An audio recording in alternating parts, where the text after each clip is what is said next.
تو کیا یہ ہوا، یا عدت میں جب مرد نے اپنی بیوی کو طلاق دی، چاہے طلاق رجبائن دی ہو یا رجی دی ہے یا فرقت واقع ہوئی ان دونوں کے درمیان بغیر طلاق کے، اور وہ عورت آزاد ہے ایسی جس کو حیض آتا ہے، تو اس کی عدت 3 حیض ہے۔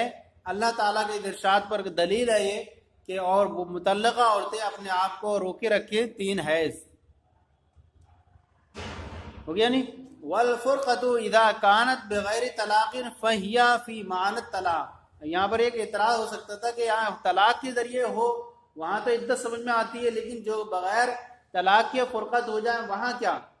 کہتے ہیں فرقت جب بغیر طلاق کے ہو تو وہ بھی طلاق کے معنی میں، تو وہ بھی طلاق کے معنی میں، لأن العدۃ وجبت للتعرف عن براءۃ الرحم فی الفرقۃ الطاریۃ علی النکاح، اس لیے کہ عدت یہ واجب ہوئی ہے نکاح پر طاری ہونے والی، نکاح پر طاری ہونے والی جدائیگی میں رحم کے پاک اور صاف ہونے کی شناخت کے لیے۔ کیا ہوئی ہے؟ عدت کیوں واجب ہوئی ہے؟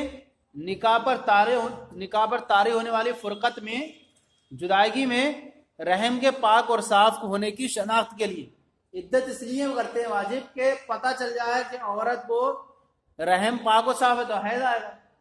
اب حیض آ رہا ہے تو پتہ چل گیا کہ یہ جو ہے اس کے بچہ کسی کا نہیں ٹھہرا اس کے رحم میں، لہذا اس کی عدت اتنی ہوگی، اس لیے کرتے ہیں۔ تو کیونکہ عدت واجب ہوئی ہے نکاح پر طاری ہونے والی جدائیگی میں رحم کے پاک و صاف کرنے کی شناخت کے لیے، وَهَذَا يَتَحَقَّقُ فِيهَا، اور یہ شناخت یعنی رحم کے صاف ہونے کی شناخت یہ اس فرقت میں بھی پائی جاتی ہے جو بغیر طلاق کے ہو۔ کیا ہوگی؟ خیار بلوغ تھا نا، یا وہ فرقت ہو گئی بغیر طلاق کے، تو یہاں پر بھی ہو سکتا ہے نا، تو یہ چیز جو ہے یہ چیز اس میں پائی جائے گی کہ اگر وہ کیا اس کو وہ حیض نہیں آئے گا، اس کو بھی حیض آئے گا، یا وہ نہیں ہے کہ بھائی یہ اس کو طلاق ہوئی بغیر فرقت کے تو اس کو حیض نہیں آئے گا، ایسے نہیں ہے سب کو، تو یہ پتہ چل جائے گا۔ اور یہ جو ہے رحم کے پاک اور صاف ہونے کی شناخت یہ تحقق فیہا اس فرقت میں بھی پائی جاتی ہے جو بغیر طلاق کے ہو، یعنی تو لہذا اب اگر فرقت بغیر طلاق کی ہو رہی ہے تو وہاں پر بھی عدت گزار ہوگی، ضروری ہوگی۔ والاقراء الحیض عندنا، اور اقراء سے مراد ہمارے نزدیک کیا ہے؟ حیض ہے۔ وقال الشافعی الاطہار، اور امام شافعی اس سے مراد طہر مراد لیتے ہیں۔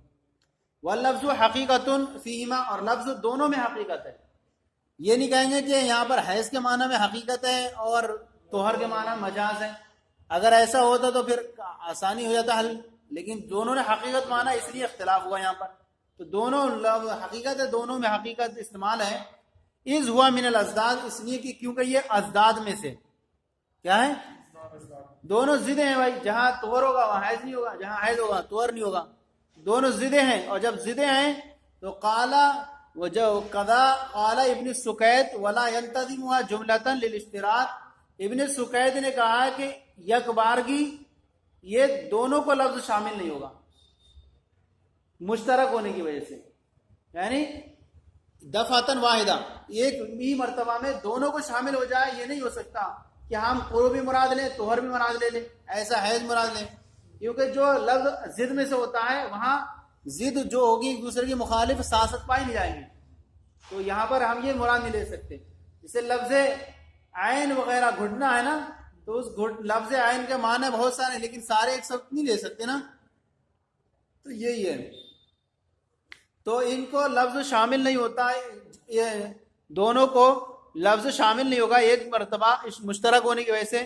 والحمل علی الحیض اولا، اور حیض پر حمل کرنا محمول کرنا کیا یہ زیادہ اولا ہے، کیوں؟ اب اس پہ دلیلیں دے رہے ہیں۔ اما عملا بلفظ الجمع، یا تو لفظ جمع پر عمل کرتے ہوئے، کیا قرآن پاک میں آیا ثلاثۃ قروء، کیا ان کی عدت کتنی ہے؟ 3 قروء، تو اب اگر اور طلاق دینا کس میں ضروری ہے؟ طہر میں طلاق دی جائے طہر میں اور عدت گزارے حیض سے، تو اب اگر طہر میں طلاق دے کے اور عدت گزارے ہے حیض سے تبھی 30 ثلاثہ بنا ہو پائے گا، اور امام شافعی کہتے ہیں کہ طہر سے عدت گزارے گی، اب وہ طہر میں ہی طلاق دیں تو کیسے ہوگا؟ وہ طہر کا کچھ وقت گزر ہی جائے گا، تو وہ 3 طہر نہیں ہو پائے گا، لفظ ثلاثہ نہیں ہوگا، اور اگر اس کو نہ مانے اور اگر دوسرا مانے تو 3 سے اوپر ہو جائیں گے. تو اس لیے وہ یا تو لفظ جمع پر عمل کرتے ہوئے ایک دلیل ہو گئی، لِأَنَّهُ لَوْ حُمِلَ عَلَى الْأَطْهَارِ، اس لیے اگر اسے لفظ قروء کو طہر پر محمول کیا جائے، وَالطَّلَاقُ يُقَعُ فِي طُہْرٍ، اور طلاق واقع ہو ایسے طہر میں جس میں تو لم یبقى جمع، تو لفظ جمع باقی نہیں رہے گا. طلاق واقع ہو ایسے طہر میں تو لفظ جمع باقی نہیں رہے گا. ایک دلیل او لأنه معرف للبراءة الرحم، اور لفظ قروء سے ہم حیض مراد نے یہی بہتر ہے. کیوں؟ اس لیے کہ یہ حیض جو ہے یہ رحم کے خالی اور ہونے کی شناخت کراتا ہے. کیا کرا رہا ہے؟ رحم کے خالی اور ہونے کی کیا کرا رہا ہے؟ شناخت کرا رہا ہے. بھائی اسے ہم حیض سے مراد لیے، اس کی عدت کتنی مانی؟ حیض مانی 3 حیض. تو اب حیض آ گیا تو پتہ چل گیا اس کا رحم خالی ہے، اس کی عدت 3 ہی حیض ہوگی. تو یہ ہمارا اور یہی ہمارا مقصود ہے کہ عدت سے پتہ چلے کہ کتنے دن اس کی عدت گزارنا ہے. یعنی اگر ہم طہر مان لیں تو طہر تو ہو نہیں پائے گا. تو اس لیے کہ حیض یہ جو ہے رحم کے خالی اور پاک ہونے کی شناخت کراتا ہے. دو گئے وہ المقصود، اور وہی یہ مقصود اصلی ہے. 2 دلیلیں، او لقول علیہ السلام، یا نبی پاک صلی اللہ علیہ وسلم کا اس ارشاد، یہ ہمارے جو جگہ اس بات پر دلیل ہو جائے گا کہ وعدۃ العامۃ حیضتان، کہ باندی کی عدت جو ہے 2 حیض ہے. فیلتحق بیانا لہ، تو نبی پاک صلی اللہ علیہ وسلم کا جو ارشاد یہ اس کے ساتھ بیان ہو کر کے لاحق ہو جائے گا. تو اس طرح سے 3 طرح سے ہمارا قول ہو جائے گا. ابھی ہو جائے گا. یہ کس کے بارے میں ہو گئے؟ 4 طرح کی عورتیں ہیں عدت کے تعلق میں. ایک وہ عورت ہے جس کو حیض آتا ہے، بالغہ ہونے کی وجہ حیض آتا ہوگا تو اس کی عدت 3 حیض ہے. ایک وہ عورت ہے جس کو چھوٹے پن کی وجہ سے یا سن ایاس کی وجہ سے حیض نہیں آتا تو اس کی عدت کتنی ہے؟ 3 ماہ ہے. ایک وہ عورت ہے جو حاملہ ہے تو اس کی عدت کیا ہے؟ وضع حمل ہے. اب کتنے دن میں ہو. ایک وہ عورت ہے جو کیا ہے؟ متوفیہ، شوہر جس کا وفات پا گیا، تو ایسی عورت کی عدت 4 ماہ 10 دن ہوگی. یہ 4 طرح کی عورتیں ہوں گی.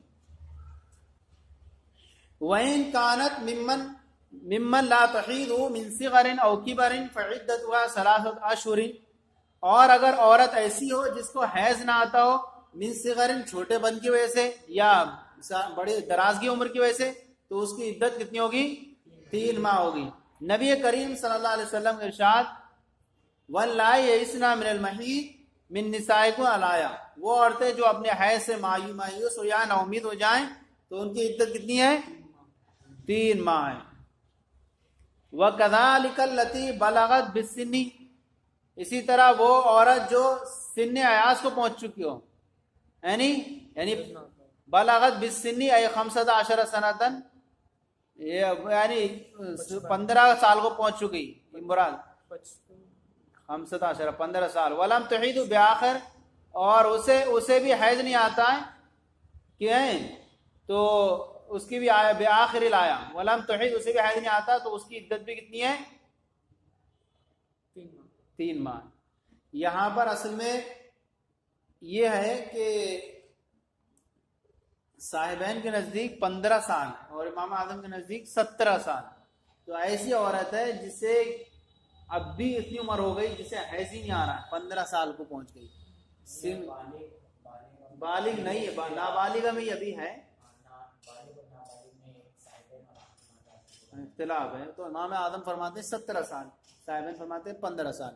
تو یہ ایسی 15 سال کو پہنچ گئی ہے وہ، اور حیض اب بھی نہیں آ رہا ہے وہ، تو اب بھی وہ اس کی عدت کتنی ہوگی؟ 3 ماہ ہوگی.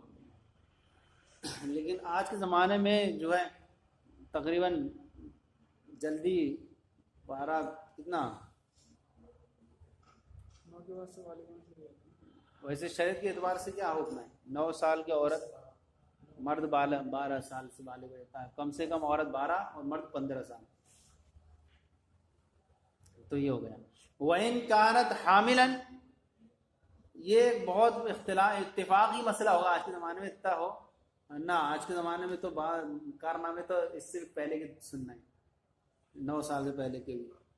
یعنی وَإِن كَانَتْ حَامِلًا، اور اگر وہ عورت حاملہ ہو، فَعِدَّتُهَا أَن تَضَعَ حَمْلُهَا، تو کیا اس کی عدت یہ ہے کہ اپنے بچے کو جن دے.